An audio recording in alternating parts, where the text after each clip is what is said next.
Hello and welcome to the Practical Animal channel. The channel is for you if you want to know what it takes to work with animals. Domestic, that could be dogs and cats, companion animals, or farm livestock. Or maybe you want to work with wildlife, that could be in a collection or out in the wild. Wherever it is, we aim to cover it all. Have you ever wondered what it takes to carry out a bird of prey survey in pure wilderness? My next guest has done just that. Thane Humphrey was brought up in a homestead in the wilderness of Alaska. He became a naturalist and gained several years' experience of wilderness living. He was subsequently employed by the United States Fish and Wildlife Service to survey peregrine falcons in Alaska. He tells us all about the skills that he needed to do that, the personal qualities of endurance, and you're not going to want to miss the end, because Thane talks about how you too could go to North America and gain similar experience.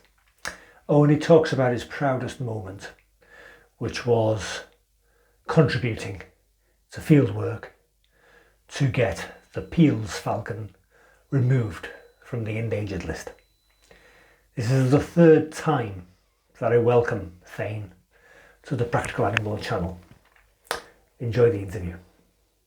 Thane Humphrey, welcome to the Practical Animal channel. Hey John, how you doing? I'm very well, thanks. It's very, very good to have you back. This is the third time, and you've always got very, very interesting facts to share, so thanks for coming back on. Yeah, thank you for inviting me. I know that you've surveyed falcons in the past, peregrine falcons in the wilds of Alaska. Please, can you tell us, how did that come about? The peregrine falcon at that time was on the endangered species list, Falco peregrinus tundrius, and a lot of that was due to international use of DT. Whatever that mosquito pesticide was. DDT. DDT, thank you. And the DDT, so falcons prey on songbirds that migrate. These songbirds were picking up the DDT, and the falcons were eating the songbirds. It altered their egg shell thickness and made the eggshells thinner, so there was less survivability with the chicks. DDT had been banned. Nobody had a real good idea of if they were recovering appropriately. The only survey that had been done of tundrius, which is primarily in the Arctic, was by a team called Caden White, and they were renowned for some of their work with raptors also, but they did their survey with an airplane, and so they would fly over the nesting grounds and try to capture images of count how many falcons they saw. But the airplane often made the falcon hunker down so they couldn't see him. So they asked US Fish and Wildlife asked myself and one other guy to do the first land survey or ground survey of the falcons to see if we can get a more accurate count.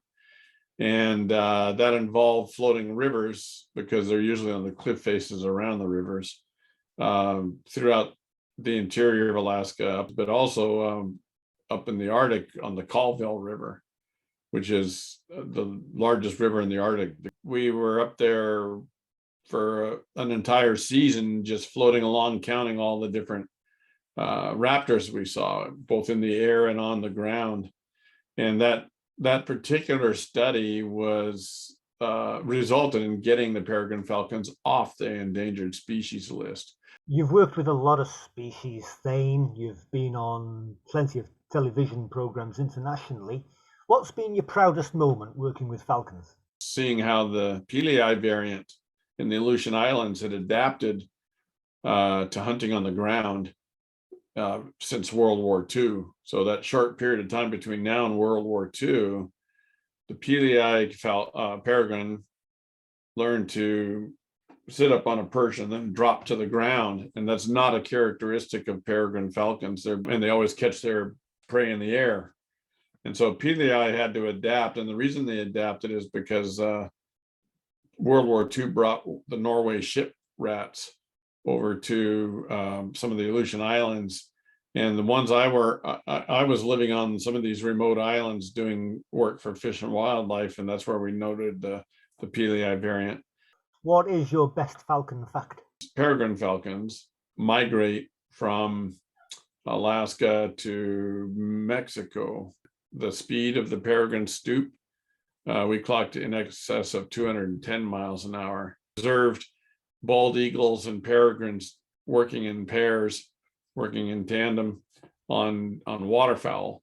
The bald eagle would stoop on the ducks while they were on the pond, and the ducks would fly up to get away, and then the peregrines would stoop on them in the air, and they'd fly back down to get away from the peregrine, and they go back and forth till one of them caught it, and they didn't share. Wow, that sounds fantastic, actually. It sounds like some kind of symbiotic behavior. Yeah, and it's kind of weird because there's no sharing involved. I've surveyed birds of prey, migratory birds of prey, in Israel, and there are plenty of raptor watchers here in the UK as well. We generally have, in my day, we used to go out with a strange thing called a book. It was a field guide, and we used to go out with spotting scopes and 8x30 binoculars or 8x40 binoculars, and we used to spend hours in the field watching migrating falcons. Now, the UK is, as you've probably heard, is a highly urbanized country. We do have our share of very open areas, very beautiful near wilderness areas. Scotland, Mid Wales come to mind, the Lake District. But you've done it in true wilderness in Alaska. What are the skills that you need to survey falcons up there? What's the special equipment that you need, or the personal qualities? You need to be extra hard? You need to have endurance? What does it take? I got to preface this with the caveat that having grown up in the wilderness, it was just kind of natural. So sometimes it's hard to identify anything special about it. Be in decent physical shape. You got to be comfortable being alone with no phone, no roads, no people for hundreds and hundreds and hundreds of miles. And then you have to be a little bit on the self-sufficient side. So the other thing that is the most interesting in the Arctic of Alaska, anyways, I don't know about everywhere else, the mosquitoes. It's really bad. Let's just put it that way. So we use the government dope. A lot of people use head nets, and they tape their wrists and they tape their ankles so no mosquitoes can get in, and they have a head net on. But we found that, especially when you're out there every day, day after day after day, we found that to be a bit of an annoyance, to have that head net right in your face all the time, especially when you're trying to observe falcons in the distance. So we use the government dope. We call it dope, the bug repellent. And that stuff's powerful. It's 100% DEET. And it'll eat your anything plastic, your watch, your everything. It'll eat away. So it's not the healthiest thing to put on your skin, but it works, and it's the only thing that worked. And you got to figure out how to adapt to the mosquitoes. The other thing is how comfortable you with the other animals around, right? We always had herds of caribou running through camp. We had moose running through camp. We had bear all through camp and circling and looking. And we had wolf up there. We had everything you can think of is there because that's their home. If you're comfortable with that, then you'll be pretty comfortable in the wilderness. Yeah, so you got to be comfortable with the critters. And then the other thing that seems really important is being able to identify a raptor by species from a distance with your naked eye. Like you mentioned, John, we used binoculars. We had good binoculars. We had they provided us with lights, LEITS. I think you pronounce it lights, right? Yeah. They gave us lights and Zeiss binoculars, and they gave us a spotting scope. But more often than not, we'd use the naked eye, and you get used to it. So you identify it with the binoculars, and then you just watch it. And before you know it, your brain is trained to be able to identify that little pinpoint shape up in the sky. You can distinguish between a peregrine or a gyr falcon or a rough-legged hawk. You could tell the difference with the naked eye, which was really handy when taking a census, because sometimes you don't have a lot of time to get the binos on them, right? Another interesting fact, and I don't know if you guys would face it over there, I don't know, but at that time, the sheiks and the royalty of the Middle East were really hungry for peregrines. And so before we launched, we'd hang out the clubs and the bars in Fairbanks, and they would they would come to you once they hear you over here or learn that you're doing the peregrine stuff. They would come to you and say, "Hey, look, I got an open checkbook. Here's a check. You put the amount in there, anything you want. Just bring me a peregrine egg, a young peregrine or a peregrine egg," which was illegal. And so our goal was to catch them doing this and then bust them for doing it. But I blew my mind that first anybody had that kind of money, because I never did in my life growing up on a homestead, right? So and then second, it was how many and how interested they were in it. Apparently the chic thing to do was to hunt with a cheetah and a peregrine in tandem, and they would use the peregrine to stun the antelope, and then they would use the cheetah to take it down, which is, I found very interesting, because hitting an antelope is not a normal thing for a peregrine. That's outside of their normal behavior. So I don't know how they trained it to do that. And it could have even just been a myth, for all I know. I never actually witnessed it myself. But yeah, there was a lot of people wanting to acquire peregrines or a healthy peregrine egg, so that they could raise them up to hunt, which nothing wrong with falconry. It was just because it was an endangered species, they didn't want you taking them out of the wild. Let's see what, and then one other real interesting thing was in floating. This is when we got the rip in the raft. We were going down a shallow set of riffles, and I was standing up in the raft like I usually do. And right at eye level, there's a shelf on the cliff as they were floating by. And there was this beautiful set of nesting gyr falcons that were pure white, the white gyrs, which are the rarer ones. And they were, it was fun to just drift slowly by them and watch them as they looking at you like, what are you doing here? Over here in the UK, birds of prey, falcons especially, and moreover peregrines and gyrs, there's a lot of captive breeding that goes on now. It's become an industry. In fact, I used to work on a falcon farm near here, about 20 miles from where I live, in North Yorkshire in England. There's plenty of people in the UK breeding birds of prey in the back garden. There are a fair few actual falcon farms owned and run by people who, under contract to members of the Gulf states royal families, they actually breed hybrid gyr and peregrine falcons nowadays. That's not unusual. But what I wanted to ask Thane is, I don't know if this is an urban myth, but what I heard was that because of the mosquitoes being so thick up there, people who are ill prepared can actually be driven mad by them. Let's just say mad's a relative term, right? In prehistory, before Caucasians came to Alaska, there was some wars that fought between northern tribes and southern tribes, the indigenous people. One of the favorite things for them to do to a captive was strip them naked and take them up into the Arctic and release them, naked. And the mosquitoes would literally kill them. Now there's ways to prevent that, like rolling in mud. It would be a terrible way to go. And I can see how it would drive some people crazy to just have them constantly, a cloud constantly around you, constantly.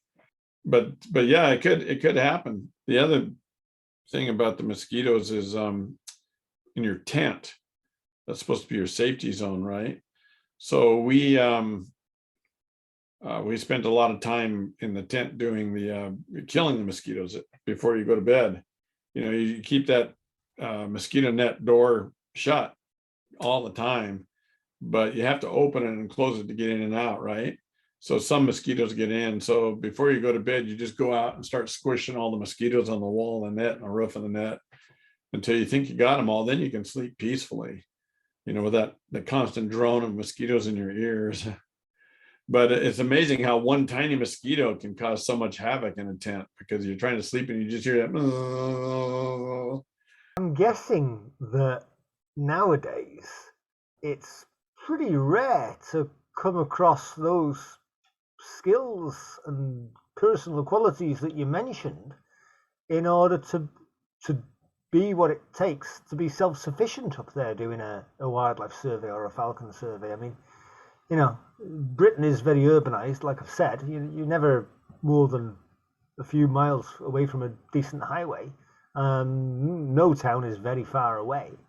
Alaska is wilderness. Is it, if a person is not from there, is not a naturalist and not with your background, presumably those skills are few and far between nowadays.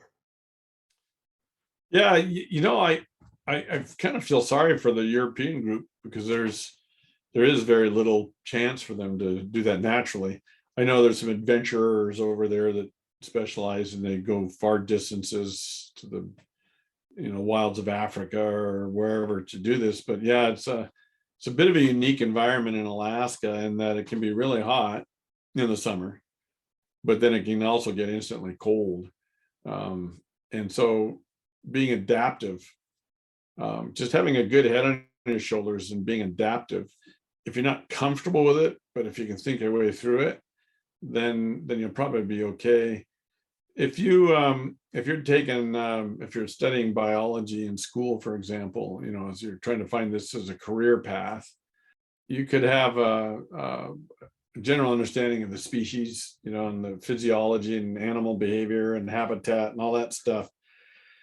And then if you reached out to Fish and Wildlife, my recommendation to kids is to reach out to US Fish and Wildlife. I don't know if you have an equivalent over there, but reach out to US Fish and Wildlife and say, hey, I'm a second year biology student, wants to specialize in raptors. Can I volunteer, for a season up there in Alaska to work on, on raptor surveys, if they're even still doing them. I don't know, but because I know Fish and Wildlife invited me back anytime I wanted to go do a checkup on surveys. But just volunteer with US Fish and Wildlife. They usually will pair you with somebody that already has experience, and that's the best way to learn, is just to go with somebody who has experience. And if they're taking volunteers from the UK, that would be really interesting. The other part is trapping raptor trapping. And they do that down along the east coast of the US. As the birds are migrating, they'll trap them and look for tags or put tags on them and just do a general, and then let them go again. So, that's another place it might be useful for you. But now that the peregrine's not on the endangered species list, I don't know if they're still doing that. I don't know, but that would be my advice. It's just volunteer for a season. And if you spend one season out there with at least one person that has a feel for the wilderness, you'll pick up a lot. I mean, you'll pick up a lot of skills. That's the key, is how to make shelter. Wouldn't hurt to know how to fish, because a lot of our food was fish. That's one of the easiest places in the world to catch something. They're all hungry and they've never seen a lure Another endurance story is not being able to land on a runway because caribou are in the middle of it. So you buzz the caribou to try to scare them off, and then you turn and try to land, and they're back there again at the same time. And it's been a long flight, and you might have to urinate really bad. And so you just have to hold it and hold it and hold it while you buzz the caribou to get them off the runway. Being able to be comfortable in a Connex or an Atco trailer. It's just a big steel box that they turned into a living, with a couple bunks and a sink in it. Just general wilderness stuff, how to be comfortable with it. It's fascinating. It really is.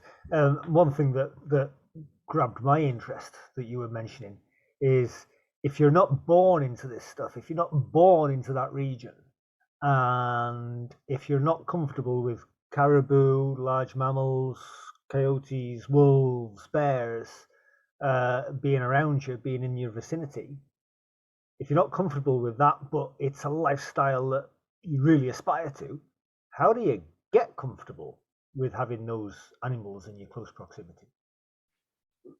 It's like learning a foreign language. The best way to do it is immersion, right?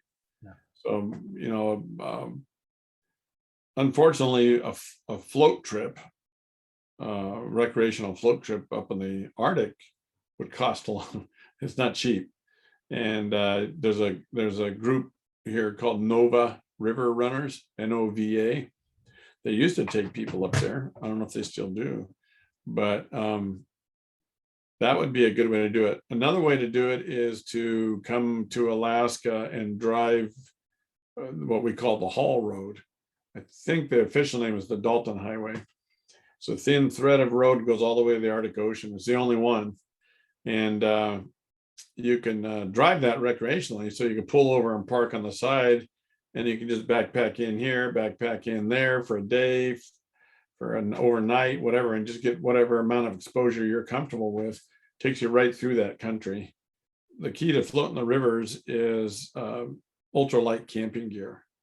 I mean, if you're floating with a small raft, easy to grab. They have things called pack rafts too, which are really expensive but really tiny. And my